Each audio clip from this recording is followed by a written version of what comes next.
The alarm cuts through my sleep, before my eyes even open. Red light floods the barracks.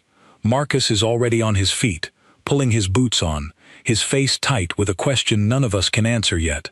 I swing off my bunk and grab my gear on instinct, my hands moving faster than my brain.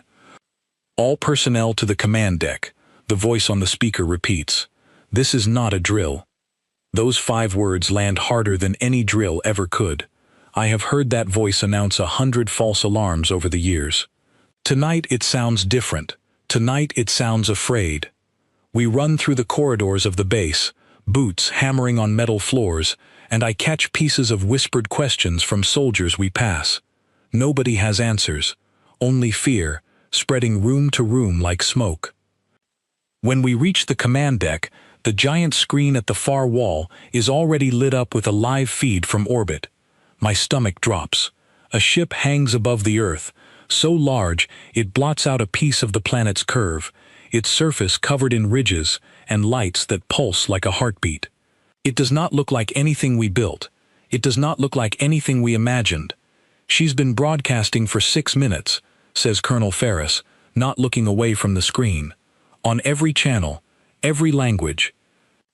A woman's voice fills the room, translated into English by our systems half a second behind her real words. Her voice is calm, too calm, the kind of calm that comes from absolute certainty. People of Earth, she says, I am Velthara, daughter of the Scarith Imperium. Your world has been selected for integration. You will not be harmed if you comply. You have 72 hours to surrender your governments, your weapons, and your resistance. After that time, correction will begin. The room goes silent, except for the hum of machines. I look around at faces I have known for years, and every one of them has gone pale.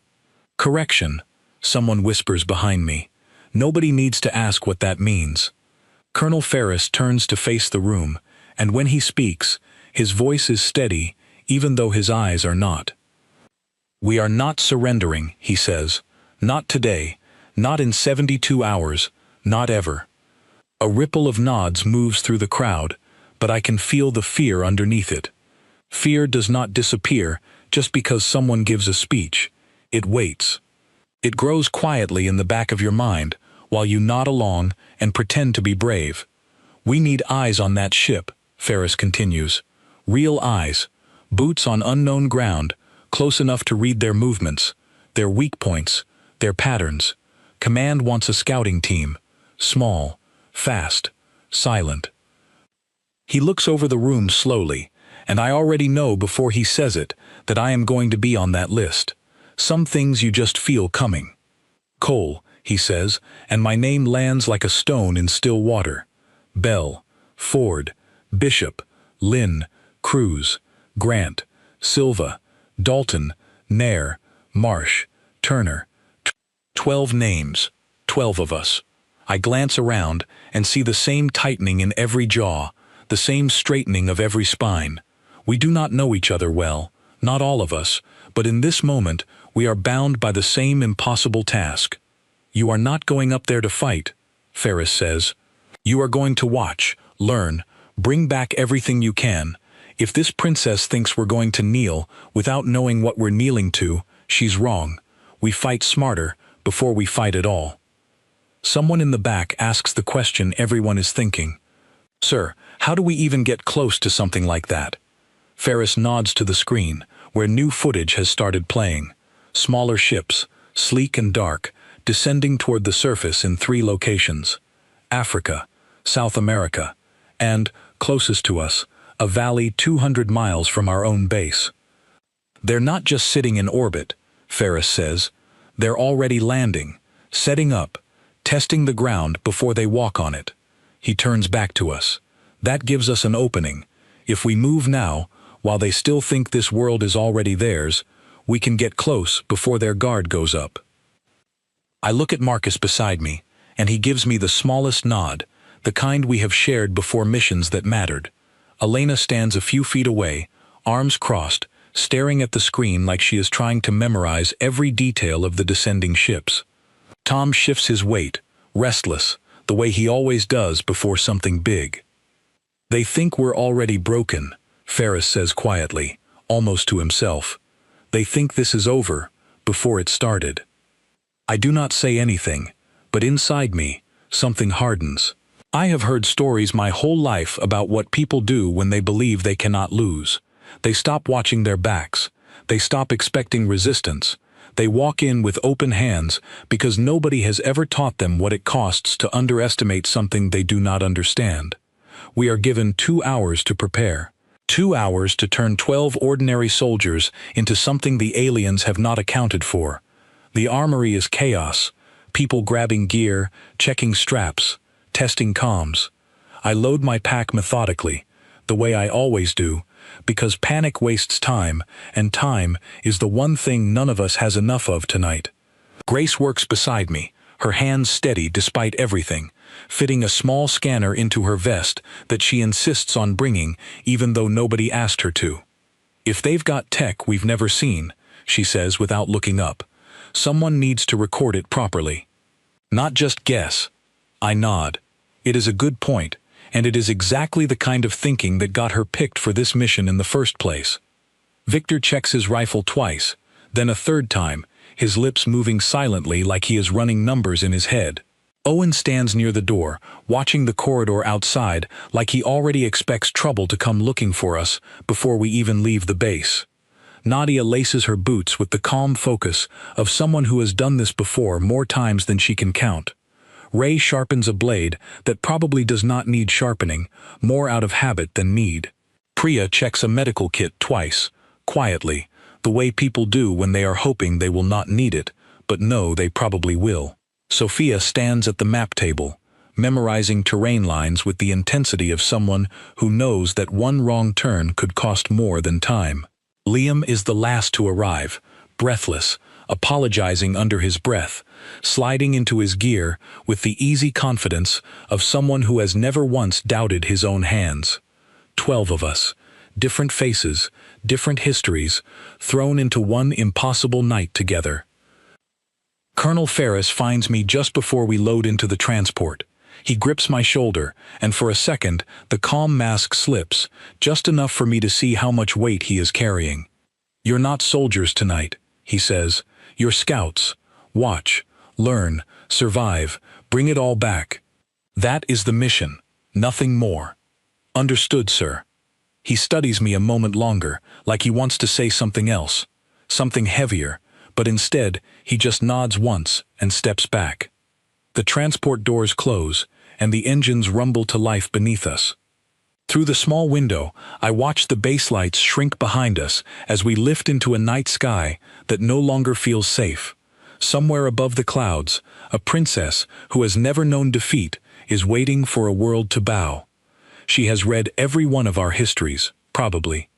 Every war, every treaty, every surrender that ever happened on this planet. What she has not read, what no one from beyond the stars could ever truly read, is what happens when people who have nothing left to lose decide that giving up is simply not an option. I settle into my seat as the transport banks hard toward the valley where the first ship touched down. Marcus sits across from me, checking his weapon one final time, jaw tight, eyes distant. "You think she knows what she just started?" he asks quietly, barely audible over the engine noise. I look out the window, at the dark shapes of hills rushing beneath us, toward a valley, now hiding something that does not belong on this earth. "No," I say, "I don't think she has any idea." The transport shudders as it drops lower, hugging the terrain to avoid detection, and every one of us falls into a heavy silence, the kind that settles over people right before everything changes. 12 scouts, one impossible mission. And somewhere ahead of us, in a valley lit by alien fire, a hunt is about to begin that nobody up in that orbiting ship has prepared for. I close my eyes for just a moment, steadying my breath, and when I open them again, the valley lights are already visible on the horizon, pale and cold, spreading like a wound across the dark hills of home. We are not surrendering, not tonight, not ever. And somewhere in that glowing valley, a princess who expects the world to kneel is about to learn exactly what kind of world she has chosen to conquer. The transport sets us down in a dry riverbed, a few miles from the valley, engines cutting to a whisper before the pilot kills them completely. Nobody speaks. We slip out into the dark one at a time, spreading low across the loose stones, and within a minute the transport lifts away again, leaving us alone under a sky that suddenly feels much bigger than it did an hour ago. The night air smells wrong. Not bad, just wrong, like something sweet mixed with something metallic, a smell that does not belong to any forest I have ever walked through. Grace notices it too, wrinkling her nose as she crouches beside me. "Chemical trace," she whispers, glancing at her scanner. "Coming from the valley. Whatever they're running down there, it's affecting the air already." Marcus signals for quiet, and we move as one unit up the slope, keeping low, keeping our footsteps soft against the rocky ground. Ray takes point without needing to be told, his instincts sharpened by years of night operations that none of us ever talk about back at base. Behind him, Nadia and Owen fan out to cover our flanks, rifles low but ready. We crest a ridge just before dawn, and the valley opens beneath us like something out of a nightmare painted in colors that do not exist in nature. The ship rests in the center of the valley floor, smaller than the one in orbit, but still larger than anything human hands have ever built. Its surface pulses faintly with the same rhythm as its parent ship, veins of blue light running beneath a dark shell that looks almost organic, like skin stretched over metal bones. Around it, smaller structures have already risen from the ground, some kind of rapid construction technology that turned raw valley dirt into gleaming towers within hours.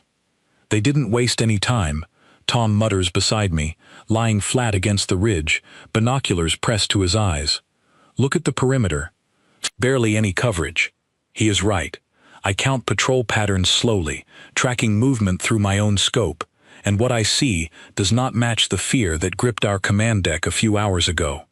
The patrols move in wide, lazy loops, evenly spaced, predictable to the point of carelessness. Whatever these soldiers expect tonight, resistance clearly is not part of it. "They think this is already over," Elena says quietly, echoing the same thought that has been sitting in my chest since the moment Ferris said those exact words back at base. We spend the next hour simply watching, cataloging everything we can. Grace records readings on her scanner, whispering notes about energy signatures and material composition. Victor sketches the layout of the base by hand, marking guard positions with small symbols only our unit would understand. Priya watches for any sign of medical or containment areas, anything that might tell us how these soldiers treat their own wounded, which often tells you more about an enemy than their weapons ever could. The alien soldiers themselves are tall, taller than any of us, moving with a strange fluid grace that seems almost too smooth, too practiced, like creatures who have never once had to move quickly out of genuine fear. Their armor gleams dull silver under the valley's strange light, plated in overlapping segments that shift slightly as they walk. "Look at the joints," Sophia whispers, drawing my attention with a small gesture, "where the plates overlap. Right at the shoulder and the hip. That's soft armor, not hard plating." I study the pattern she is pointing to, and she is right. Whatever protects the rest of their bodies clearly gives way at the joints, likely to allow that fluid range of motion I noticed earlier. A weakness born from their own design choices, hidden in plain sight because nobody has ever forced them to consider it a weakness before. Liam, lying a few feet away, lets out a low breath. They've never fought anyone who actually looks for the gaps, have they? Nobody answers, because the answer is obvious, and saying it out loud feels almost like tempting something we should not tempt yet. By mid-morning, we have moved to a lower position, closer to the tree line at the valley's edge, careful to stay hidden among the dense brush that separates us from open ground. Ray and Owen take turns watching the nearest patrol route while the rest of us continue gathering information, piecing together a picture of an enemy that grows less terrifying and more understandable with every passing hour. That is when the first real complication finds us.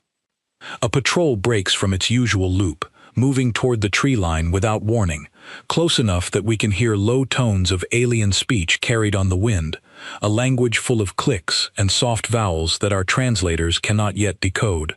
Marcus freezes, one hand raised, and every one of us goes still as stone.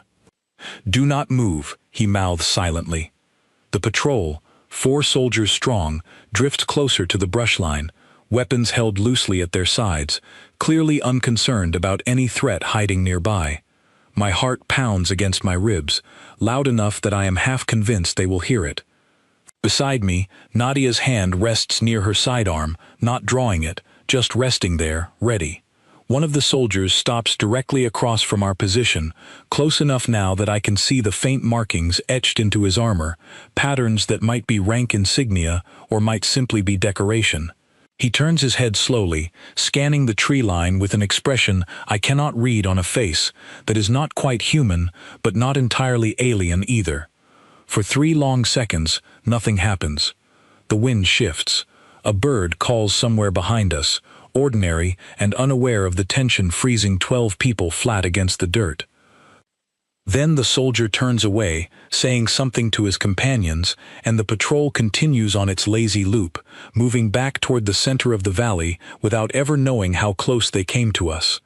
Nobody moves for a full minute after they disappear from sight. When Marcus finally exhales, it comes out shaky, and I realize I have been holding my own breath the entire time. "That was too close," Elena whispers. "They weren't looking for us," Victor says, voice low. "Not really looking. Just going through motions." It is a small detail, but it tells us everything. These soldiers patrol because patrolling is procedure, not because they genuinely expect anyone to be hiding in the brush of a planet they believe already belongs to them. We fall back deeper into the tree line, putting more distance between ourselves and the valley floor, and regroup in a small clearing where Ray insists on posting a proper watch before anyone speaks freely. "We have enough for a first report," Grace says, checking her scanner readings one final time. "Energy signatures, armor composition, patrol patterns. Command needs this." "There's more we can get," Tom argues quietly. "If we push closer tonight, maybe get near the construction towers, we could learn what they're actually building." Sophia shakes her head slightly. "That's a bigger risk. We were told to observe, not to gamble 12 lives on curiosity." The disagreement hangs in the clearing for a moment. Quiet, but real, the first crack in a unit that has only existed for a few hours. I understand both sides. Command needs information, and the sooner we deliver something solid, the sooner Earth's defenses can start adapting to what we now know. But Tom is not wrong either. Every hour we stay, we learn something new, something that might matter more than anything we have gathered so far. "We split it," Marcus finally says, settling the argument the way a good leader does, by finding the middle path nobody else considered. "Half of us head back toward the extraction point with what we have.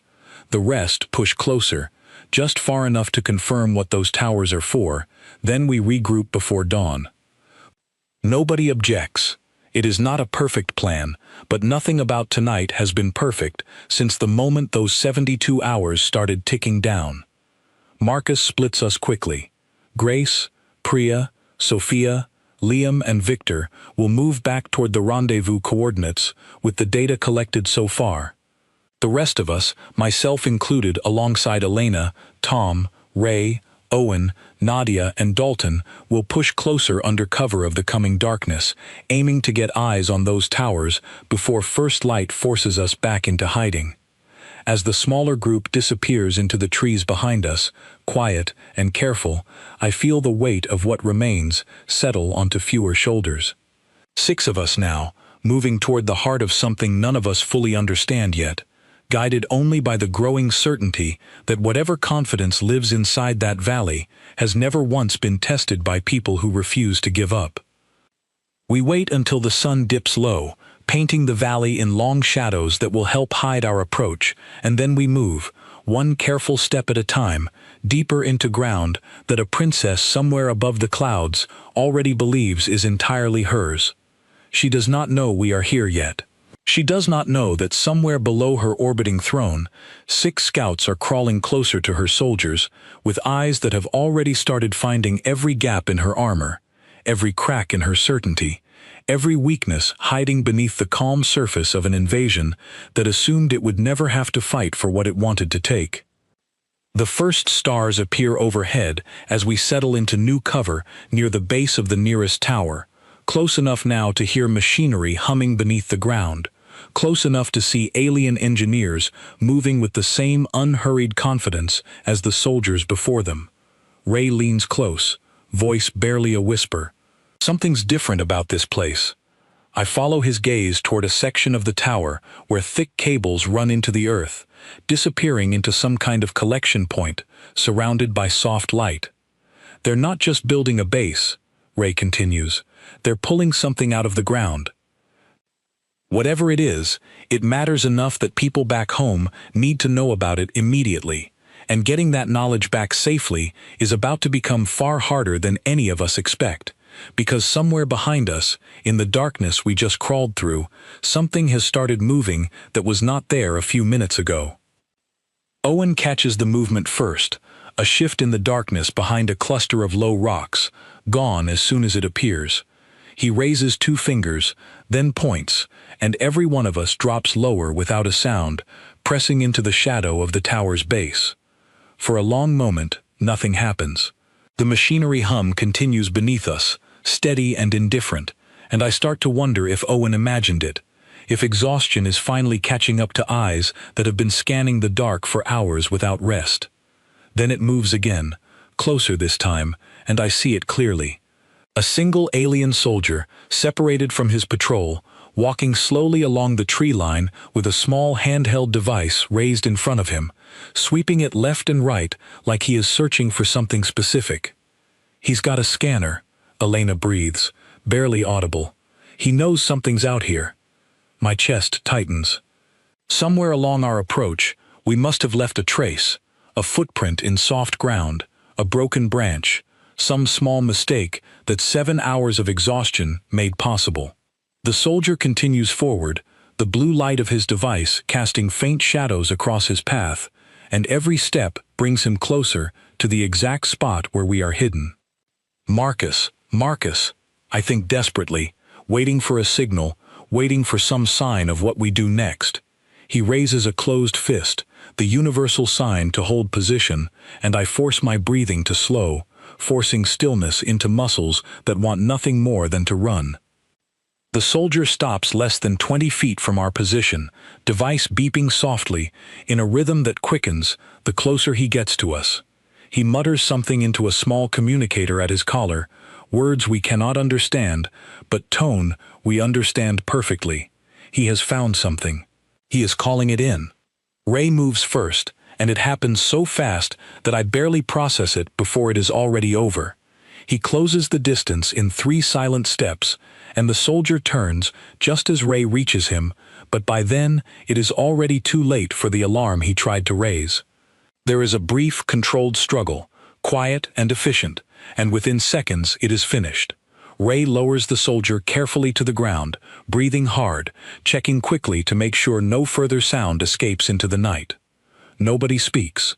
Nobody celebrates. There is no triumph in what just happened, only the heavy understanding that something has changed permanently between us and this valley. We are no longer simply watching from the shadows. We have left a mark, however small, on a mission that was never supposed to require one. "Search him," Marcus whispers, and Elena moves quickly, careful hands checking the fallen soldier's equipment, pulling free the small scanning device, along with a compact weapon, unlike anything we carry ourselves. Grace would have wanted this, I think, wishing suddenly that our scanner specialist had not already left with the first group. Elena does her best, photographing everything with a small camera, bagging the weapon and device carefully for transport. "We need to move," Nadia says, glancing nervously toward the valley floor, where lights have begun to shift in a pattern that looks less like routine patrol and more like response. If he called something in before Ray reached him, they'll be looking soon.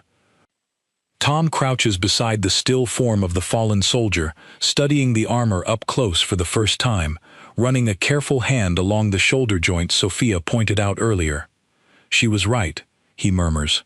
"Soft here, no plating at all, just a thin membrane. That matters for later, Marcus says, pulling him back to his feet. Right now, we need distance. We move quickly through the darkness, retracing part of our earlier path, aware now that every second spent near that tower increases the chance of discovery. Behind us, the valley lights continue their strange new pattern, and I glance back once to see small groups of soldiers gathering near the base of the tower we just left. Weapons raised, voices sharp with something that sounds like confusion rather than alarm. They do not know what happened yet. They only know one of their own has gone silent, and silence, for an army that has never faced resistance, is a mystery rather than a warning. We put nearly a mile between ourselves and the valley before Marcus finally calls a halt, dropping into a shallow depression surrounded by dense brush that offers decent cover in every direction.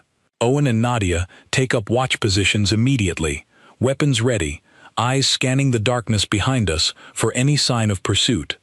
"We need to get this equipment back to Grace," Elena says, holding up the small scanning device we recovered. "She'll know what to make of it faster than any of us." Marcus nods, checking his own equipment, calculating distances in his head the way he always does before making a decision. Rendezvous point is another 6 miles. We push through the night, meet up with the others before dawn. Dalton, quiet for most of the mission so far, finally speaks, his voice low and thoughtful.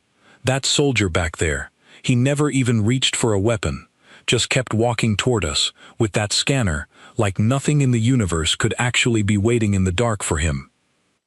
"That's the whole problem," Tom says quietly. "None of them expect a fight. Not really. Not deep down, where it matters." I think about the calm voice that filled our command deck hours ago, the absolute certainty in every word the princess spoke. 72 hours to surrender. No mention of resistance, no contingency for anything other than compliance. An entire invasion built on the assumption that nobody would dare push back. We push on through the night, moving as quietly and quickly as exhaustion allows, and somewhere around the 4th mile, Nadia raises a fist, freezing us all in place. "Movement," she whispers, pointing toward a ridgeline ahead of us. Not ours. We drop into the brush immediately, and within moments, shapes become visible against the horizon. 3 alien soldiers, moving in a search pattern that looks nothing like the lazy patrols we observed earlier tonight. These soldiers move with purpose, weapons raised, scanning devices sweeping the ground in careful arcs. "They're looking for their missing patrol member," Elena whispers. Marcus studies the search pattern for a long moment, calculating angles, calculating risk. "If we hold here, they might pass right by us. If we move, we risk being seen." We hold. Every one of us presses flat against the earth, breath shallow, muscles tense, watching as the search team sweeps closer and closer to our position. I can hear my own heartbeat pounding in my ears, loud enough that it feels impossible they will not somehow hear it too. The lead soldier stops less than 30 feet from where I lie hidden, device beeping erratically, clearly picking up some kind of residual trace from our earlier passage through this exact stretch of ground. He crouches, examining something in the dirt, and for one terrible moment I am certain he has found a footprint, a piece of evidence that will bring the entire search team down on our position. Then his communicator crackles, and whatever message comes through pulls his attention away, and he rises quickly, motioning to his companions. The 3 of them move off at a faster pace, heading back toward the valley rather than continuing their search in our direction. Nobody moves until the sound of their footsteps completely fades into the night. When Marcus finally gives the signal to continue, I realize my hands are shaking slightly, adrenaline finally catching up with a body that has been running on pure focus for hours. "That's twice tonight we've been inches from discovery," Owen says quietly as we resume our march. "Our luck isn't going to hold forever." "It's not luck," Dalton counters. "It's that they still think like an army that's never lost. They get called away by procedure instead of finishing what they started. That's not luck. That's opportunity." His words settle over the group, and I find myself agreeing with him more than I expected to. Every advantage we have found tonight has come not from superior weapons or superior numbers, but from an enemy whose confidence has made them careless in ways they do not yet realize. We reach the rendezvous point just as the eastern sky begins to lighten with the first hints of dawn. Grace, Priya, Sophia, Liam, and Victor are already waiting, tucked into a rocky outcropping that offers good cover from any direction. Relief washes over every face as our two groups reunite, though the relief is tempered by the exhaustion and tension still hanging heavy in the air. "You're late," Victor says, managing a tired smile despite everything. "We ran into some complications," Marcus replies, and something in his tone tells the others immediately that those complications were serious. Elena hands over the recovered equipment to Grace, who examines it with wide eyes, turning the alien scanning device over carefully in her hands. "This is incredible," she breathes. "The technology here is generations beyond anything we have, but the principles underneath it, once I get a proper look, I think we can actually understand this." "That's good news," Sophia says, "but what happened out there?" Marcus explains quickly, efficiently, describing the encounter with the lone soldier, the near miss with the search team, the growing evidence that this enemy, for all its terrifying technology, has never once prepared for a fight it might actually lose. Priya listens closely, her expression thoughtful. If they've truly never faced resistance before, that changes everything about how we should be thinking about this war. Not just the coming battle, but every battle after it. "We're not soldiers here to start a war," Tom reminds her, though his voice carries less conviction than it did back at base. "We're scouts. Command needs this information more than they need us taking further risks. Command needs to know what we're actually facing," Marcus says firmly. "And what we're facing is an enemy that expects surrender, not resistance. That's the single most important thing we can bring back to them." The group falls quiet for a moment, each of us processing the weight of everything the night has revealed. Somewhere above the horizon, the princess who issued her ultimatum less than a full day ago is likely still confident, still certain that 72 hours will end exactly as she predicted, with a planet bowing quietly to a demand it has no power to resist. She has no idea that 12 scouts, spread thin across unfamiliar terrain, have already begun rewriting the story she thinks she is telling. Liam breaks the silence eventually, voice quiet but steady. "So what happens now? We've got the intel. We've got proof their armor has weaknesses, their soldiers don't expect resistance, their whole operation runs on an assumption that's already wrong." Marcus looks around the group slowly, meeting each set of tired eyes in turn, before finally speaking the words that settle over all of us, like a decision none of us fully chose, but all of us understand is necessary. "Now we wait for extraction," he says, "and we make sure Command understands exactly what kind of enemy we're actually up against, because if they think 72 hours is going to end in surrender, they're wrong. And the sooner everyone back home understands why, the better prepared we'll be for whatever comes next." As if summoned by his words, a faint sound reaches us from the direction of the valley, distant but unmistakable, the low thrum of alien engines rising into the morning sky.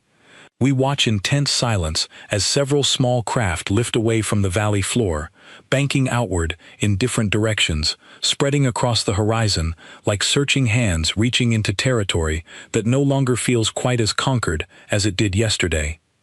"They're expanding the search," Nadia says grimly. "That missing soldier is going to cost them more than they realize." I watch the distant shapes moving against the brightening sky, and something settles in my chest, cold and clear. What started as a quiet reconnaissance mission has already become something else entirely. Somewhere in that valley, an alien commander is realizing that a soldier has vanished without explanation, and soon, very soon, that realization is going to reach the ears of a princess who has never once considered that this world might actually fight back. The hunt she promised us, the correction she threatened, is about to meet a very different kind of hunt entirely, one that 12 human scouts have already begun without her ever knowing it started. By midday, the search craft have multiplied. What began as a handful of small vessels sweeping the horizon has grown into a coordinated effort, engines crossing back and forth over the hills surrounding the valley, and even from our hidden position among the rocks, the change in tempo is impossible to miss. They've stopped pretending this is routine, Victor observes, watching one craft bank low over a distant ridge. That's a real search now.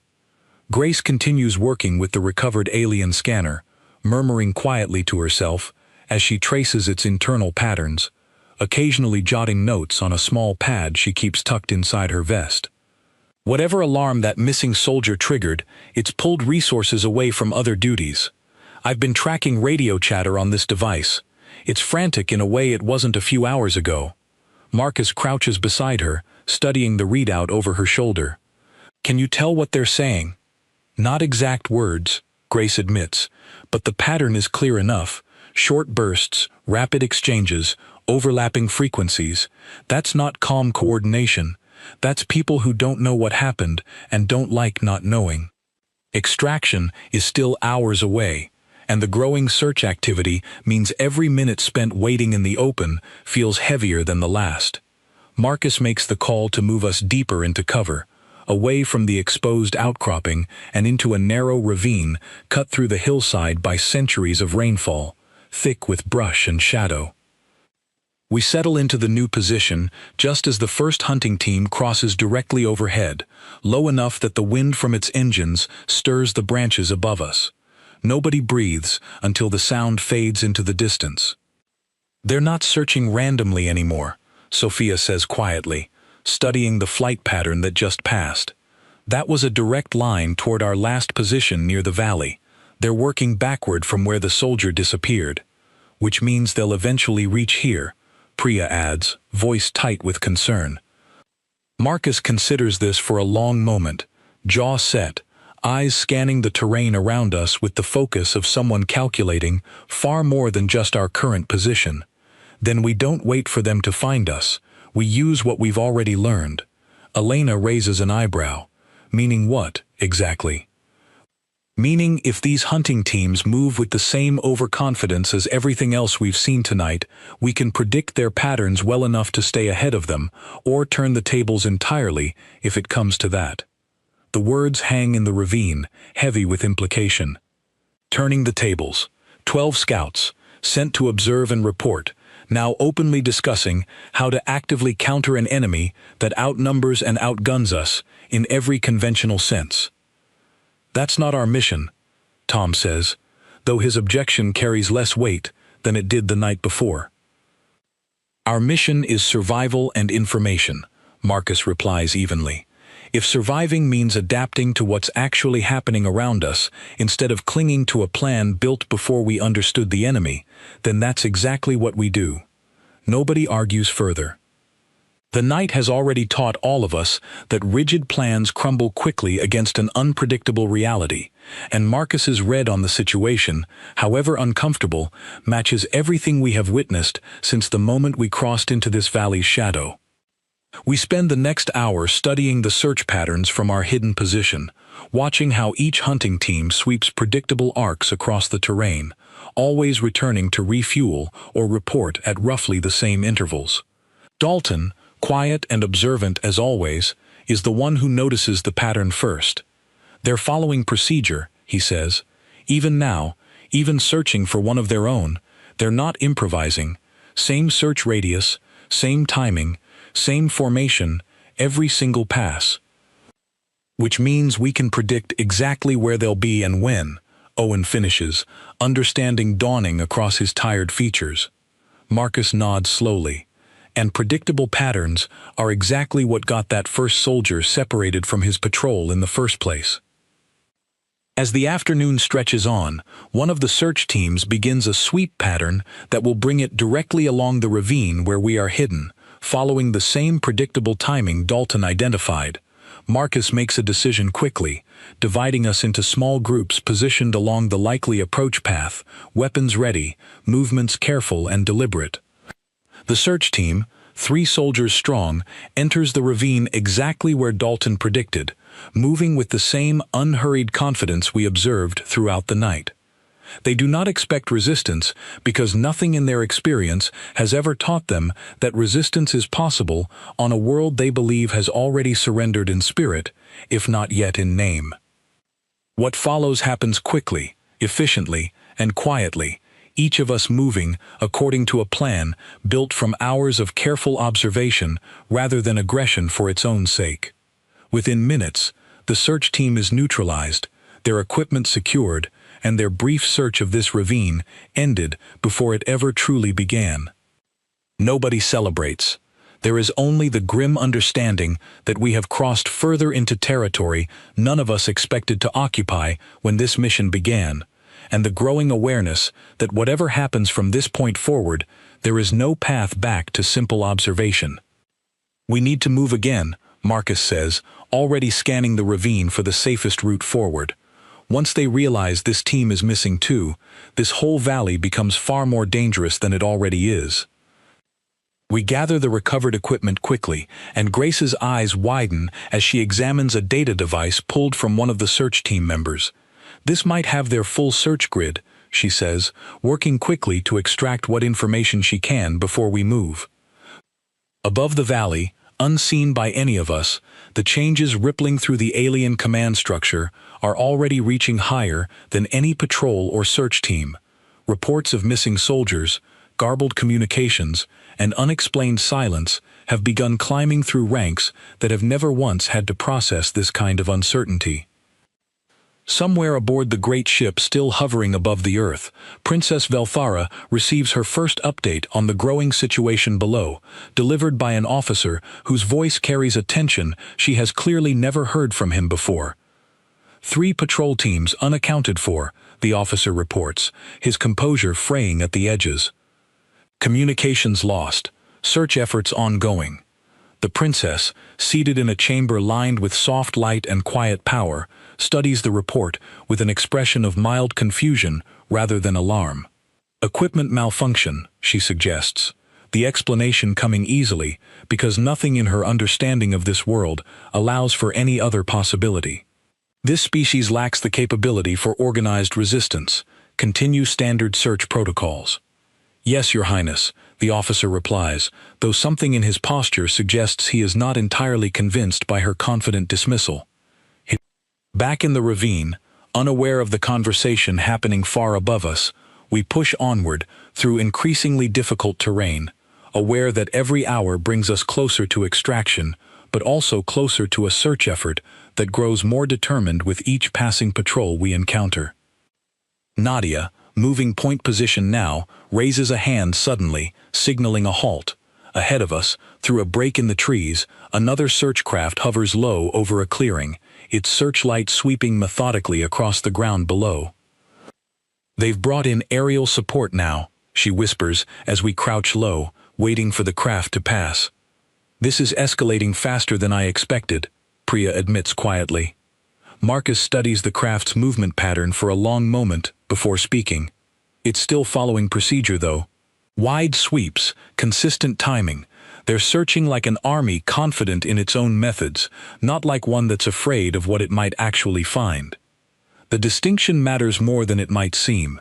An enemy that fears what it faces adapts quickly, abandons procedure for improvisation, becomes genuinely unpredictable. This enemy, for all its growing search efforts, still moves according to patterns built on an assumption of total control, an assumption that continues to work against them with every hour that passes. We wait until the craft moves beyond sight before continuing forward, threading carefully through terrain that grows more treacherous the further we move from the valley floor. Elena, checking her compass against Sophia's memorized terrain lines, confirms we remain on course for the extraction point, though the growing search activity means our timeline has shortened considerably. "How much further?" Liam asks quietly, exhaustion evident in every word. 3 miles, Sophia answers. "Maybe less, if we cut through the lower pass instead of going around." The lower pass, according to Sophia's earlier reconnaissance, runs closer to the valley than any of us would prefer, but the time saved might prove essential given how quickly the search effort continues expanding around us. Marcus weighs the decision carefully before nodding. We take the pass, he decides, careful and quiet, but we take it. As we descend toward the lower terrain, the sounds of search activity grow louder around us. Distant voices carried on the wind, the occasional hum of engines passing somewhere beyond the ridgelines that shelter our path. Every one of us moves with heightened awareness now, understanding that the margin for error has narrowed considerably since those first quiet hours of simple observation. Halfway through the pass, Owen suddenly freezes, one hand raised sharply. Ahead of us, partially hidden by a rocky outcropping, another patrol has stopped directly in our path, apparently pausing to check equipment rather than actively searching, but positioned in a way that makes avoiding them entirely impossible without significant delay. Marcus studies the situation quickly, weighing options that have grown more limited with each passing hour. We wait, he decides finally. They're not looking for us specifically here. Give them a few minutes, they'll likely move on. We hold our position, tense and silent, watching as the patrol continues checking equipment with the same unhurried confidence that has characterized every alien soldier we have observed since arriving in this valley. Minutes stretch by slowly, each one feeling far longer than it actually is, until finally the patrol moves on, continuing their sweep in a direction that carries them away from our position. That's the closest call yet, Ray murmurs as we resume moving. We're almost through, Marcus reminds everyone, though the tension in his voice suggests he understands exactly how fragile that assessment remains. As we near the far edge of the pass, the extraction point finally coming into view on the horizon, none of us yet know that somewhere above the clouds, a princess, who dismissed early reports as equipment malfunction, is about to receive news that will make dismissal considerably harder to maintain. The number of missing patrols has grown beyond what standard explanations can easily account for, and even an officer eager to please his commander cannot indefinitely frame a pattern this consistent as mere coincidence. 12 scouts sent to observe an invasion have become something the invaders never anticipated needing to search for at all, and somewhere in that shift, a hunt that was supposed to end in easy surrender has quietly transformed into something else entirely. The extraction point sits in a shallow valley bordered by dense forest, chosen weeks ago by planners who could never have imagined the exact circumstances under which we would finally reach it. As we approach through the last stretch of trees, Marcus signals for a final check of equipment and gathered intelligence, making sure nothing collected through this long, exhausting mission gets left behind in these final moments. Transport isn't due for another 2 hours, Grace reminds everyone, checking the small communication device she has kept carefully protected throughout the entire operation. Then we hold here and stay hidden, Marcus replies. We've made it this far. We're not taking unnecessary risks this close to the end. We settle into position among the trees, taking turns on watch while the rest of the group rests for the first time in what feels like days rather than hours. Priya moves quietly among us, checking for injuries, offering quiet reassurance to those whose nerves remain frayed from the tension of everything we have witnessed and done since crossing into this valley's shadow. I take my turn on watch alongside Elena, both of us settling into a small rise that offers a clear view back toward the valley we spent the last day observing, infiltrating, and ultimately disrupting in ways none of us anticipated when this mission first began. Do you think she knows yet? Elena asks quietly, her eyes fixed on the distant shape of the alien ship still hovering in the sky beyond the valley. The princess? I consider the question carefully. She has to know something by now. Too many patrols missing, too many search efforts turning up nothing but more confusion. I wonder what she's thinking, Elena continues, whether she still believes this is some kind of malfunction, or whether reality is finally starting to reach her. I do not have an answer, but somewhere above the clouds, far beyond anything we can observe from our hidden position in these trees, that exact question is being answered in a chamber lined with soft light and quiet, uneasy tension. Princess Velthara stands before a display showing the full scope of the day's search efforts, and for the first time since her ship arrived in this system, the calm certainty that has defined every word she has spoken shows the smallest hint of a crack. Officers around her speak in careful tones, presenting data that no longer fits neatly into the explanations offered just hours earlier. 5 patrol teams, an officer reports, his voice tight with barely controlled unease, all lost within the same 24-hour period, all in the same general region. This is not equipment malfunction, Your Highness. This is coordinated. Coordinated by what? Velthara asks, though something in her tone suggests she already suspects an answer she has not yet allowed herself to fully accept. This species has no capability for organized resistance. Our own histories confirm this.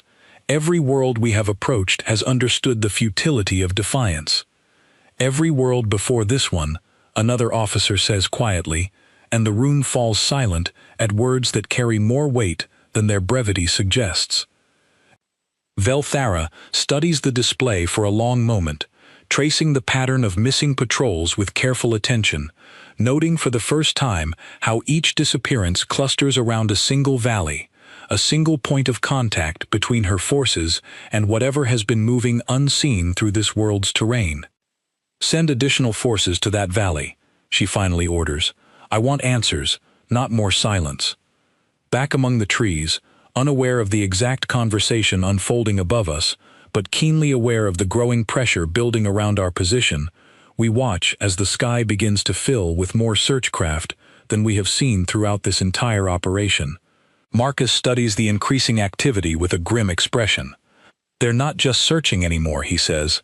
That's a full mobilization. How much longer until extraction? Tom asks, glancing nervously at the darkening sky. 90 minutes, Grace answers, checking her device again. We just need to hold position. Holding position becomes considerably harder as the search efforts intensify around us. Twice more, patrols pass close enough to our hidden location that every one of us freezes completely still, barely breathing, until the danger moves past. Each near miss adds another layer of tension to a group already stretched thin by exhaustion and the accumulated weight of everything we have witnessed and done since this mission began. It is during the third close call that Sophia notices something that changes the calculation for all of us. A larger craft, distinct from the smaller search vessels, descends toward the valley floor, its markings different, more ornate than anything we have observed on the standard patrol ships.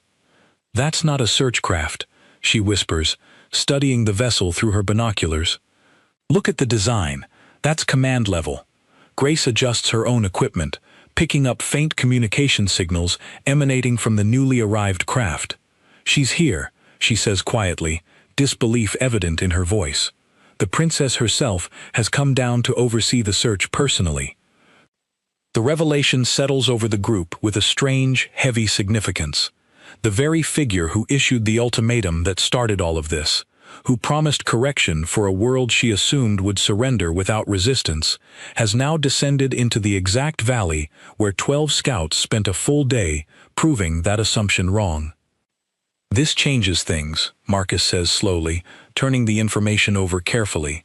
If we could get eyes on her directly, confirm her position, that's intelligence command needs more than almost anything else we've gathered. That's also considerably more dangerous than anything we've attempted so far, Priya cautions. If security around her is anything like what we'd expect for someone of her position, getting close carries enormous risk. Marcus weighs the competing concerns for a long moment, glancing at each face in turn, gauging the exhaustion and tension visible in every one of us after a day that has already asked far more than any of us anticipated when we first boarded that transport. We have 90 minutes until extraction, he finally says. If we can get a confirmed visual on her position without direct contact, that intelligence alone could matter more than everything else we've collected combined. The decision, once made, moves quickly. Marcus selects a smaller group, myself included alongside Elena and Ray, to move closer toward the valley for a final observation while the rest of the team maintains position near the extraction point, ready to move the moment transport arrives. We move carefully through terrain grown familiar over the past day, using cover and shadow with practiced efficiency, approaching close enough to the valley floor that the command craft becomes clearly visible even without binoculars. Security around the vessel is tight, soldiers positioned in careful, overlapping patterns that suggest genuine concern rather than the lazy confidence we observed throughout most of this mission. "They're taking this seriously now," Ray murmurs, studying the defensive formation with careful attention. Through a gap in the security perimeter, I catch my first clear glimpse of the princess herself, standing near the base of her command craft, surrounded by officers whose postures convey a tension entirely absent from the confident briefing that started this entire crisis. She is tall, even by the standards of her own species, moving with a controlled grace that nonetheless carries an unmistakable edge of frustration that was not present in her original broadcast. An officer approaches her, gesturing toward a data display, and even from this distance, I can read the shift in her expression as she studies whatever information he presents. Confusion, disbelief, and beneath both of those, something that looks unmistakably like the first genuine uncertainty she has shown since arriving in this system. Elena, beside me, quietly captures the moment through a small camera, documenting a scene that intelligence analysts back home will study for hours once we return with this footage. Ray watches the security patterns carefully, noting positions and response times that might matter for future operations should this conflict continue escalating beyond a single day's confrontation. We hold our position for several more minutes, gathering every detail we can before the growing risk of discovery outweighs the value of remaining any longer. Marcus's earlier instruction echoes in my mind, confirmed visual without direct contact, and as tempting as it might be to push closer, none of us forget that our primary responsibility remains returning safely with everything we have already gathered. As we begin our careful withdrawal, moving back through the same cover that brought us this close, I glance back one final time toward the princess, watching as she turns to survey the valley around her with an expression that has shifted from confusion into something colder, more focused, the look of someone finally beginning to understand that the certainty she carried into this system may have been fundamentally mistaken. She does not see us. She does not know how close her own security perimeter came to revealing 3 human scouts studying her from the shadows. But something in her posture, in the way she scans the tree line surrounding her position, suggests an awareness that this valley no longer feels as secure as it did when her ship first descended into it. We rejoin the rest of the group at the extraction point with minutes to spare, and the relief on every face when we return safely is immediate and genuine. Grace immediately begins reviewing the footage Elena captured, cataloging every detail with the same careful precision she has applied throughout this entire mission. "This is exactly what command needs," she says, studying the images. Confirmation of her presence, her reaction to the situation, the security response around her position. This changes the entire picture of what we're dealing with. The distant hum of our transport reaches us moments later, and we gather quickly, checking one final time that nothing has been left behind, that every piece of intelligence gathered through this long and difficult mission is secured and ready for delivery. The transport descends into the clearing with practiced precision, and within minutes, all 12 of us are aboard, lifting away from a valley that has changed considerably since we first arrived within its shadow. As the transport climbs higher, putting distance between us and the search efforts still sweeping the ground below, I find myself thinking about the calm certainty in Velthara's original broadcast, the absolute confidence that a planet would simply surrender because surrender was the only outcome her experience had ever prepared her to expect. That certainty is gone now, replaced by confusion and a search effort that grows more desperate with every hour that fails to provide clear answers. Somewhere in that shift lies the true significance of everything 12 scouts accomplished during a single, exhausting day and night, not through overwhelming force or dramatic confrontation, but through patient observation, careful adaptation, and a refusal to accept that surrender was ever truly the only option available. Back at base, Colonel Ferris meets us as soon as the transport touches down, his expression shifting from concern to cautious relief as he counts 12 exhausted but present faces disembarking onto familiar ground.